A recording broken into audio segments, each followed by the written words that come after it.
जो पांचवा सो प्रिय जाके गति नयान की, एक वाणी करुणा निधान की, सो प्रिय जाके गति नयान की, सुतीक्षण जी की बात है। माने पहले वो देखे कि मोह से सट पर करी है दाया, नहीं, वो हाँ। बात उसमें एक स्तुति का हर हदि मानस बाल मरालम नौमी राम उर बाहु विशालम।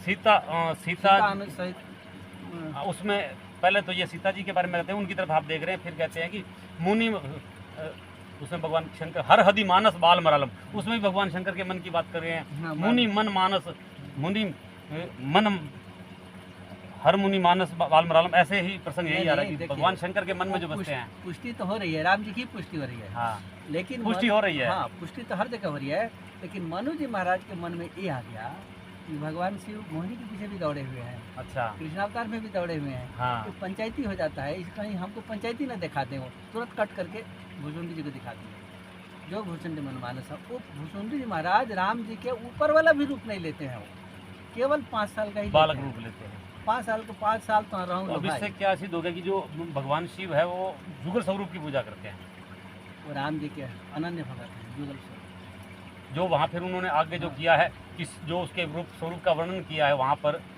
मनुष्य रूपा जी ने कि शरद में अंक बदन छिवि छिवा शिवा चारु कपोल चिबुक दर ग्रीवा अधर अरुण रथ सुंदर नासा विदु कर निकर बिनिंदक हासा नव अंबुज अंबक छवि की चितवनी ललित भावती जी की भ्रिकुटी मनोज चाप छवि हारी तिलक लटाट पटल दुतिकारी उर्श्री बस रुचिर वनमाला अधिकार जो ये वाला उन्होंने किया है, तो भगवान शिव उसी रूप के ही उपासक है, उसी युगल स्वरूप के जो हम देख रहे हैं। हाँ, वो तो राम जी के कट्टर, माने कट्टर से कट्टर कहिए तो शिव जी हैं, जो कि तुम पुण्य राम राम दिन रात सादर जपू अनंग राती, वो तो राम नाम ही जपते हैं, दूसरा नाम तो जपते नहीं है। लेकिन अब रह गया कि 24 अवतार के पीछे दौड़ते भी हैं। अच्छा, जैसे मोहिनी के जब रूप देखे और भस्मासुर को तबाह कर दिए राम जी, पर ये आके कहे कि नहीं नहीं प्रभु, मैं 24 अवतार तो मैं देखा, ये अवतार तो देखा नहीं, एक बार थोड़ा दिखाइए। भगवान मना किए, बोले कि रूप मत देखो, घाटा हो जाएगी। बोले कि नहीं, कुछ घाटा नहीं होगी, मैं दिखाइए। तो दिखा दिए, जिसके चलते सारा तेज निकला, जिसके चलते हनुमान जी की उत्पत्ति है, आप कहानी जानते हैं, विस्तार करने की कोई ज़रूरत नहीं है। तो इस तरह से मनु जी सोचे कि कहीं पंचायती दिखा दे, इसलिए सुधार दिए वो। इसलिए फिर काकभूषणी शासन काकभूषण जी को दे दिए कि वो बरस 5 तहाँ रहूँ लो भाई। 5 साल के, कोई पूछा कि 5 साल के ऊपर तो बहुत मनोहर लीला है, पढ़ने जाते हैं गुरु जी के घर में, शादी होती है, वनवास होती है, फिर राजगद्दी होती है, ये क्यों नहीं देखते हैं? बोले कि नहीं, ऊपर वाला भगवान मुझे नहीं चाहिए। बोले क्यों? बोले कि गुरुगिरी गए पढ़ाने रगड़ आई, अल्पकाल विद्या सब आई, विद्या सिखाते, कौवा चंडाल पक्षी होता है, वो लपेटता है अपने ठोर में और तुरंत कल से हमारा पकड़ना छोड़ देंगे। और इस तरफ से मेरे को कलेवर जो देही है, चमकता हुआ जो शरीर है, आंगन में दौड़ते हैं, पकड़ते हैं और कौवा को गोद में लगा लेते हैं। अब इसमें एक और मैं ले लूँ, जब वेद आगे पूछते हैं कि जब वो स्तुति गाते हैं, जैसा गुण निर्गुण रूप रूप अनुप भूप शिरोमणे दस्कंदर आदि प्रचंड निश्चर प्रबल भुजबलन, इसमें जो आगे प्रसंग आता है कि उसमें ये सारा तो ठीक है। उसके बाद ये कहते हैं कि अव्यक्त मूल मनादि तरुत्वच, अव्यक्त मूल मनादि तरुत्व चारि निगमागम गणे षटकंद शाखा पंचबीस अनेक पर्ण सुमन गले फल जुगल विधि का। ठीक ठीक, आप हम समझ सुनिए, आप उत्तर के लीजिए ही आश्रित रहे। वो ये निचोड़ी मुझे बताइए महाराज जी। बढ़िया बात निचोड़ बता देता हूँ उसका हल्का सा, ये बढ़िया सुंदर एक प्रश्न आप ले, हम अपना नहीं बता। ये 4 दिन पहले मेरे पास आया था, पर महाराज जी के पास ये मेरे मन में मानस पढ़ते हुए ये प्रश्न आया। बहुत बढ़िया, महाराज जी के पास बैठ के करूँगा। बहुत सुंदर बात आ गई यार इस बीच में, अव्यक्त ब्रह्म की बात आ गई। हाँ जी, ठीक रहे। अरे मुझे कितने वर्ष हो गए रामायण पढ़ते, कभी नहीं आई। यही तो चर्चा है हमारी सारे वीडियो में, इसी पर तो चर्चा है। चर्चा मुख्य हमारा इसी पर है, जो लोग नहीं समझते हैं और कथा में नहीं बोलते हैं, उसी पर तो चर्चा है, जैसे आग लगी हुई है। ब्रह्म का 2 प्रकार का स्वरूप होता है। अब आप कहें कि ब्रह्म एकम द्वितीय, ना एक ही है, द्वितीय है नहीं, और आप हम 2 कह दिए, अव्यक्त ब्रह्म और व्यक्त ब्रह्म, 2 ब्रह्म वेदों में गाया है। अब आप सोचेंगे एक अव्यक्त कहाँ रहता है, व्यक्त कहाँ रहता है। अब सुनिए, अव्यक्त ब्रह्म जो है ना, सगुण निर्गुण सबको उत्पन्न करने वाले हैं। वो भ्रिकुटी विलास जासु जोगे, राम जी जो है ना, अनंत कोटि ब्रह्मांड के मालिक जो है ना, अव्यक्त ब्रह्म में है, वो व्यक्त ब्रह्म में नहीं है। व्यक्त ब्रह्म में गिनिएगा तो गड़बड़ हो जाएगी, सारा का सारा मामला ही गड़बड़ हो जाएगी, फिर समझ में ही नहीं आएगी। और जब व्यक्त में गिन दीजिएगा तो फिर जाकर विष्णु भगवान से लोग तुलना करते हैं, बिल्कुल सही कर देते हैं, क्योंकि उनकी पहुंच वहीं तक है। अब व्यक्त में जब जाएंगे तब उसका उत्तर मिलेगा, व्यक्त में उत्तर तो मिलेगा ही नहीं। अव्यक्त माने जिसको आप देख नहीं सकते हैं। और इसकी स्तुति ब्रह्मा जी जो है ना, अब प्रकट के लिए किए हैं, जहाँ जय जय सुरनायक जन सुरनायक प्रणत बाल भगवंता गोदी जय सुरारी सिंधु स्थापिकंता, ये व्यक्त ब्रह्म की उपासना हुई। आवाज़ नहीं आई, तो शंकर जी बोले कि आगे बढ़ जाओ, ये भगवान से काम नहीं चलेगा। तो फिर वो महाविष्णु की उपासना की, जय जय विनाशी संकटवासी व्यापक परम गुणता। उसके बाद एक 3 छंद है, एक में वैकुंठेश की उपासना है, दूसरे में क्षीरेश्वर की है, तीसरे में अब शंकर जी बोले थोड़ा और आगे बढ़ो। अब यहाँ अव्यक्त आ रहे हैं, देखिए क्या सुंदर, जो आप प्रश्न करना वही यहाँ आ रही है। शारद श्रुति सहसा ऋषि सहसा जाको को नहीं जाना, लीजिए ये है अव्यक्त ब्रह्म। और यही चर्चा किया हूँ उसमें। हमारा वो चर्चा सबके विषय की बात नहीं है। वो जो MA PhD जो प्रोफेसर नहीं होगा ना, वो सबके बस की नहीं है कि सब कोई पढ़ ले और हमको आकर पूछ ले, ऐसा तो संभव ही नहीं है। वो कोई पढ़ा लिखा व्यक्ति होगा ना, तभी वो समझेगा। वो हमारे पास जितना भी फ़ोन आता है वो सब, कोई डॉक्टर है, कोई वकील है, कोई इंजीनियर है, कोई मास्टर है, कोई लेक्चरर है, ऐसा ही कोई रेलवे के अधिकारी है, कोई PWD के अधिकारी है, कोई कहीं का, सारे अधिकारी कहीं आ रहे हैं। तो अब ये भ्रिकुटी विलास जासु जब हुई, राम जी के पास में अव्यक्त रूप में किशोर जी बैठी रहती हैं। अब उनके आँख पर थोड़ा कंपन होता है तो वो समझ जाती हैं कि ब्रह्मांड बनाना चाहते हैं। तो एक ब्रह्मांड नहीं बनाती हैं, वो अनंत कोटि ब्रह्मांड एक बार बना के रख देती हैं। अब तब निवेदन करते हैं प्रभु बन गया। वहीं से राम जी एक अपने अंश से निकाल कर रख देते हैं, वो महाविष्णु क्षीरेश्वर बनते हैं। और श्री सीता जी वो श्रीयात श्री हैं, स्त्रियों को भी श्री उत्पन्न करने वाली हैं। माने लक्ष्मी, महालक्ष्मी जो है ना, वो सीता जी से उत्पन्न होती हैं और सीता जी से अंश होकर महालक्ष्मी बन जाती हैं। अब ये जो ब्रह्मांड में जो प्रवेश दिया जाता है तो इनको अधिकार दे दिया जाए, अब आप सृष्टि बढ़ाओ। तो यही महाविष्णु के कमल से नाभि, नाभि से कमल, और कमल पर फिर ब्रह्मा जी, और ब्रह्मा जी से फिर तप, और फिर तप से सारे सृष्टि का वर्णन। ये जो महाविष्णु है ये व्यक्त ब्रह्म है। अब आप पकड़िए यहाँ से, अब ये व्यक्त ब्रह्म हो गए राम जी के अंश से। प्रथम अवतार उनके ऐश्वर्य का सर्वप्रथम अवतार महाविष्णु होते हैं। और महाविष्णु के अवतार के बाद ये जो सृष्टि का वर्णन होता है तो महाविष्णु का द्वितीय अवतार विष्णु हो जाता है। अब विष्णु का भी अब थोड़ा सा वर्णन कर दो तो और हैरान हो जाएगा। एक ऋषि पुत्र जिसका नाम विकुंठा है। विकुंठा अपना तपस्या की, तपस्या करने के बाद महाविष्णु प्रसन्न हुए, बोले कि आप वरदान मांगो। बोले कि आपके जैसा पुत्र चाहिए। बोले ठीक है, वो मस्त। वो पुत्र रूप में उत्पन्न हुए, उनका नाम वो विष्णु रखे। विष्णु तत्काल वहीं एक स्त्री प्रकट हुई, उसका नाम वो लक्ष्मी रख दी और दोनों को शादी कर दी। शादी करने के बाद लक्ष्मी बोले कि हम लोग रहेंगे कहाँ, ये तो माँ तो जंगल में बैठी है। तो विष्णु भगवान बोले ठीक है, मैं एक लोक बसाता हूँ। तो एक लोक बसाए। लक्ष्मी जी पूछी कि इस लोक का नाम क्या रखिएगा। बोले कि हमारे माँ का नाम विकुंठा है, इसलिए इस लोक का नाम वैकुंठ होगा और एक नया चीज़ आपको मिल जाएगा। तो इस तरह से वैकुंठ बना। तो वैकुंठेश की भी माँ है, उनका नाम है विकुंठा। तो अब इस तरह से इस सृष्टि का चलना है। पर राम जी जो अनंत कोटि ब्रह्मांड के मालिक हैं, ना उनके कोई माता है ना पिता है, वो अनादि है। अब जैसे करदम जी हैं, करदम जी और देवहूति के बीच में बॉन्ड हो चुका है कि एक लड़का हो जाएगा, आप तपस्या करने चले जाइए। 9 पुत्री हुई, वो जा रहे थे। तो जा रहे थे तो देवहूति बोले कि ये पुत्री हुई है, वो तो दूसरे के घर में जाएगी, हमको पुत्र का बॉन्ड है ना, मैंने समझौता पुत्र पर है, तो आप पुत्र दीजिए, उसके बाद जाइए। फिर करदम जी तपस्या की। तपस्या करने के बाद भगवान को प्रसन्न किए, महाविष्णु को, राम जी को नहीं, महाविष्णु को। तब प्रसन्न हुए तो वो बोले कि आप पुत्र बन जाइए। बोले ठीक है, क्यों मुश्किल। महाविष्णु प्रसन्न होकर पुत्र बनने के लिए हामी भर दी। तो यहाँ से देखिए क्या लिख रहे हैं, आदिदेव प्रभु दीन दयाला। अनादिदेव नहीं लिख रहे हैं, आदिदेव लिख रहे हैं। आदि माने जहाँ से सृष्टि शुरू हो रही है, तो ब्रह्मांड का सृष्टि महाविष्णु से चालू होती है। तो वही आदिदेव प्रभु दीन दयाला जठर धरे हुए कपिल कृपाला। और कपिल जी हो गए और बाबा जी तुरंत दूसरे दिन लंगोटी उठाए भाग गए। अब बताइए, यदि ये अनादिदेव होते तो कपिल जी हमारे लाड़ लाड़ाते, दुलार करते, जिसके लिए भजन करना हो तो घर में आ जाता, फिर तपस्या करने की क्या जरूरत है। लेकिन चले गए, किसके लिए गए, आदि अनादि के लिए चले गए, मतलब वो अव्यक्त के लिए गए। व्यक्त अव्यक्त इसी में लड़ाई है। इतना समझ में आ जाए तो सारा ही मामला समझ में आ जाएगा, लेकिन इतना जल्दी आएगी नहीं। और लोग यहाँ विष्णु भगवान से और राम जी के अवतार जोड़ दिए दुनिया भर का। ये भी बात सही है, झूठ नहीं है। क्यों नहीं झूठ है? वो जो राम जी अनंत कोटि ब्रह्मांड के मालिक हैं, अव्यक्त हैं, ये ब्रह्मा जी का जो 100 साल की आयु है ना, जो एक कल्प में 14 इंद्र बदल जाते हैं, तो उस प्रकार 100 साल की आयु, 100 साल की आयु में पूरे 100 साल की आयु में मात्र एक बार आते हैं, वो 2 बार भी नहीं आते हैं।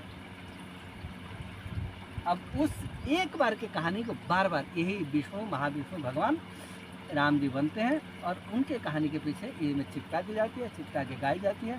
क्योंकि रामचरितमानस के कल्प में 4 कल्प की कहानी है। 2 बार वैकुंठ से हुआ, एक क्षीर सागर से है और एक साकेत से है। तो साकेत की जो कहानी है वो विमार्चन कल्प में होती है। वो विमार्चन कल्प हो चुका है। विमार्चन कल्प ब्रह्मा जी के जीवन में एक ही बार आता है, 10 बार भी नहीं आता, 2 बार भी नहीं आता, 10 की तो बात थोड़ी है, 2 बार भी नहीं आता है, वो एक ही बार आएगा, उसी में कहानी होती है। उस कहानी को ही सारे मुनीष गाएंगे। दूसरा सतयुग त्रेता द्वापर के अंत तक कोई किसी एक मुनि का नाम बताइए आप जो कृष्ण भगत हो, गिनिए उंगली पर। अवतार के बाद सतयुग में कोई कृष्ण उपासक ऋषि है? कोई नहीं है। सतयुग में कोई है? नहीं है। द्वापर के अंत में जहाँ कृष्ण भगवान का अवतार है वहाँ तक भी कोई नहीं है, उसके बाद हुए हैं। तो अच्छा, अब हम थोड़े से उस प्रश्न से लगा हो गए।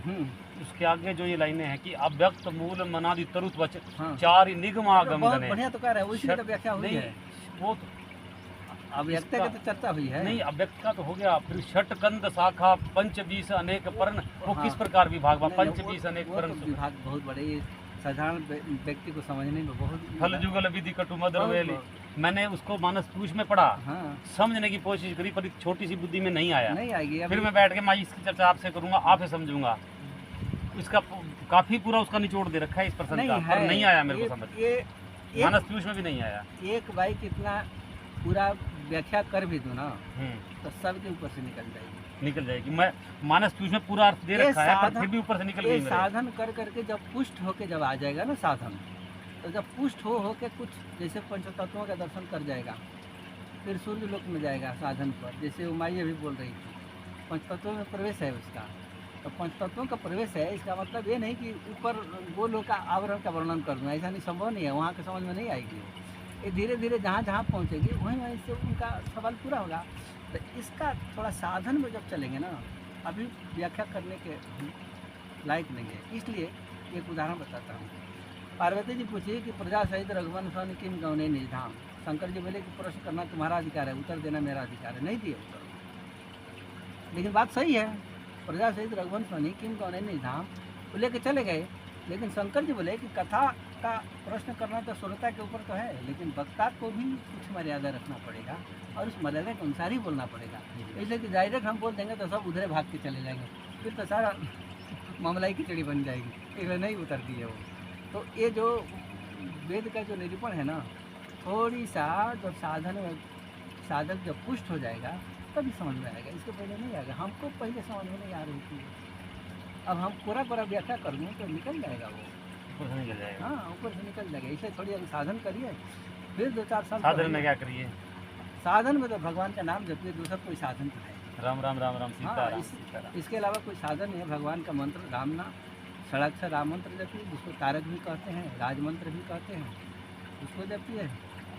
और नहीं तो राम राम जपिए, राम राम जपिएगा तो 96 करो, तारक मंत्र जपिएगा तो थोड़ा कटौती हो जाएगी, ज़्यादा से ज़्यादा 21। मैंने इसमें एक ध्यान दिया, क्योंकि हम अभी जंजाल में संसार में फंसे हुए हैं, क्योंकि मन तो वहीं भागेगा जहाँ वो आसपास रहेगा। मन तो रेडियो है, तो मंत्र जब करने बैठते हैं तो मन रुकता नहीं है, मन इधर उधर भागता रहता है। फिर वो सोचते हैं यार जब मन रुक ही नहीं रहा इस चीज़ पे, तो उसको हम फिर सीमित करके फिर राम राम राम, उसमें क्या है वो जल्दी पकड़ करता है। हाँ, तो राम नाम तो एक साधन है। साधन आप करिएगा तो वो जो बोले ना, रकार जो है पाप खत्म करेंगे, आकार अज्ञान खत्म करेगा, मकार आपको अमृत पिला के भेज देंगे। तो ये काम तो बड़ी सुंदर है। और किसी भी भगवान के नाम का ऐसा अर्थ बताइए तो फिर मान लें किसी भी अवतार का। अब विष्णु भगवान व्यापक है, इसलिए विष्णु है। कृष्ण भगवान का अर्थ ये होता है जो जीव को आकर्षित करते हैं। आकर्षित करने का मामला है, ख़त्म करने का मामला तो कुछ हो नहीं रहा है। कई अनेक जन्म संसाधन, कई जन्मों के संसाधन से राम नाम में प्रीति होती है। राम नाम से ही मुक्ति होती है और किसी नामों से मुक्ति होती भी नहीं है। ऐसे कोई ये वीडियो सुन लेगा तो हम लोग गुस्साएगा। लेकिन महाराज जी 10 जो नाम अपराध है उसका थोड़ा विवेचन करें। अरे 10 नाम ऊपर आप नाम जपिए, कोई नाम अपराध वगैरह कहीं कुछ नहीं लगता। केवल पाप कर्म से बच जाइए। अच्छा, किसी प्रकार का पाप कर्म नहीं होना चाहिए। बाकी रावण पापी था, हम तो पापी कहना ही पड़ेगा ना। हाँ। तो फिर अपराध कैसे हो जाएगा? कंस पापी है, कंस को तो पाप क्या खाना पड़ेगा ना, फिर नाम अपराध कैसे होगा? रात दिन गाली हम देते हैं तो फिर वो सीधे सीधे भगवान के धाम में गए और भगवान में मिल गए, मिल गए और रोज अपराध करता था। रोज अपराध करते हैं। रोज अपराध। तो हमारे कहने से नाम अपराध जो ये जो बाउंडल खड़ा किया गया ना, हमारे समझ से पूरा गलत। अच्छा, वो अपराध जो गोस्वामी जी अब ने, यहाँ कोई साधु अपराध करता है हम तो कहेंगे कि अपराधी है वो, नहीं कहेंगे। तो कैसे हो जाएगा नाम अपराध? भाई सही बात करिए, गलत मत बोलिए। किसी भी बात को गलत तोड़ मुड़ के जब हम बोलेंगे तो नाम अपराध में चला जाएगा। लेकिन हम गड़बड़ कर रहा हूँ, आप गड़बड़ कर रहे हैं, ये गड़बड़, तो गड़बड़ तो कहना ही पड़ेगा, समाज को तो कहना ही पड़ेगा। जैसे आज तक कहते आ रहा है, बेन न अधम न बेन समान। बेन सबसे बड़ा अधम है, अरुद कहा जाता है। कौन अपराध लगता है उसमें? लगता है कुछ नहीं। तो इस तरह से हम अपने हिसाब से समाधान किया। नहीं सर, तो इस तरह से नामा अपराध की कोई व्याख्या नहीं। खूब नाम जपिए, जपाइए, बस अपने तरफ से किसी प्रकार का भूल भक्कड़ नहीं होना चाहिए। साफ सुथरा, नीट एंड क्लीन होकर चलना चाहिए। करने वाले का काम खूब आराम से नाम जपिए। महाराज एक जुगुल मंत्र और ये सिंगल मंत्र में क्या कुछ है? ऐसा कुछ अंतर है, अंतर है। अच्छा, सीता जी के मंत्र जपने से राम जी की भक्ति मिलती है। सीता जी के मंत्र में स्वाहा शब्द आता है, नमः नहीं आता है। लोग आजकल रसिक लोग ना जबरदस्ती नमः लगाती है। अच्छा, कि हमारे किशोरी जी में भी नमः होना चाहिए। अरे ऐसा नहीं, वैदिक मंत्र स्वाहा है। स्वाहा का अर्थ होता है समर्पण। वहाँ विनय करता है जीव कि हे श्री सीता जी, मैं आपके शरण में आ गया हूँ, आप भगवान के लिए समर्पित कर दीजिए। स्वाहा मान समर्पण, तो भगवान के लिए समर्पित कर दीजिए। तो भगवान के लिए समर्पित करने का प्रश्न है, मंत्र लगा हुआ है। अब किशोरी जी का मंत्र जो है 5.25 लाख जानकी मंत्र का जप किया जाता है पहले। 5.25 लाख। 5.25 लाख पर वो सिद्ध होता है। हमारे जितना चला है सबको सिद्ध करा देते हैं। ये राम मंत्र कितना जपना चाहिए? नहीं, राम मंत्र का अलग व्याख्या है, अभी तो उसमें आ रहा है ना। तो 5.25 करेंगे तो ये सिद्ध हो जाएगा। उसके बाद रोज 5 माला जपने का नियम है। शुरू में गुरु मंत्र किया, ओम भूर्भुवः स्वः गुरुवे नमः। एक माला गुरु के प्रतिष्ठा में तो जपना पड़ेगा, क्योंकि शक्ति एनर्जी तो वहीं से मिलेगी। और उसके बाद 5 माला जानकी मंत्र करते 5.25 लाख के बाद, और इतना करने के बाद फिर राम मंत्र में प्रवेश मिलेगा। अब राम मंत्र आप 21, 22, 23, 31 करोड़ तक जाइए, सारा काम इतना ही। तो महाराज जी, इस समय भगवान शंकर जी अनादिकाल से राम नाम जप रहे हैं, तो इसका अनादिकाल तक ही जप करते रहना चाहिए, इसका आदि अंत है। भगवान शिव जो आनंद सिंधु सुखराशि शिखर थे त्रैलोक सुखासी, आनंद के समुद्र हैं। और जैसे समुद्र तो आप देखे होंगे, तो समुद्र में ये आनंद सिंधु है। माने राम जी के शरीर में ना हड्डी है, ना मांस है, ना मज्जा है, कहीं कुछ भी नहीं है, सब आनंद आनंद है। भगवान शिव पहला पैर उस समुद्र में डालते वहीं डूब जाते हैं। और भगवान शिव जैसा व्यक्ति आनंद में डुबकी लगा जाता है, आगे बढ़ ही नहीं पाता है, हम किस क्षेत्र में नहीं। तो निरंतर जपेंगे तो निरंतर कुछ न कुछ जानने को ही मिलेगा। जानने को मिला नहीं, अंत ही नहीं है ना, वो आनंद सिंधु का अंत नहीं है। इसलिए अनंत जन्मों तक जपते रहिए, उसका फल यही है कि उसमें डुबकी लगाते रहिए। जब तक जपिएगा तब तक डुबकी नहीं का बना, फिर उनके धाम में पड़े रहिए, कोई फर्क नहीं पड़ता। आप पिछली बार एक बार और भी कह रहे थे कि नाम जब से तो पाप खत्म हो गया, सारा काम हो गया। भाई मानस पढ़ने का जो फल है, भैया आप पिछली बार बता रहे थे, वीडियो देख रहा था कि मानस, रामचरित मानस का तो फल ही सबसे अलग है। अब इसके बारे में एक बार और प्रश्न पूछिए। भाई रामचरित हम राम तो जप रहे हैं, और रामचरित मानस भी अगर हम पढ़ते हैं तो उसका क्या? नहीं, रामचरित मानस पढ़ने से बहुत बड़ा नाम के बराबर ही फल मिलेगा। कैसे? अग की रही हरि चरित बखाने। आपका जितना पाप है रामचरित मानस पाप करने से पूरा देंगे। कितने रामचरित मानस? 108 पर पूरा ही हिसाब हो जाएगी। 108 पूरी रामचरित मानस पूरा 108 बार पढ़नी है। हाँ, पूरा ही उड़ा देंगे। तो अग की रही हरिचरित बखाने, भगवान का चरित्र बखान करने से, पढ़ने से सारे पाप नष्ट हो जाएंगे। और पाप नष्ट होंगे तो फिर फल क्या होगा? राम जी का दर्शन। होता ही है। लेकिन ये पाठ करने में फिर बीच वाला कीचड़ वाला काम न करिए। जी कीचड़ एक बार धो रहे हैं तो धोते ही रहिए, फिर लपेटिए मत। लपेटिए। और कई मिनट हो गया आपकी कथा सुनाए? काफी हो गया। हाँ तो फिर हाँ, सभी दर्शनार्थ प्रार्थना है कि इस समय जो है महाराज जी बहुत अच्छे राम नाम के बारे में बहुत अच्छा अपना जो है वक्तव्य दिया, हमको भी बहुत अच्छा लगा। अब इनसे अब क्या पूछे जाए ज़्यादा। मानव धर्म प्रसार की जाए, सत्य न्याय धर्म की जाए, परम श्री राम मंगल दास जी की जाए, परम श्री गंगा रामदास जी की जाए।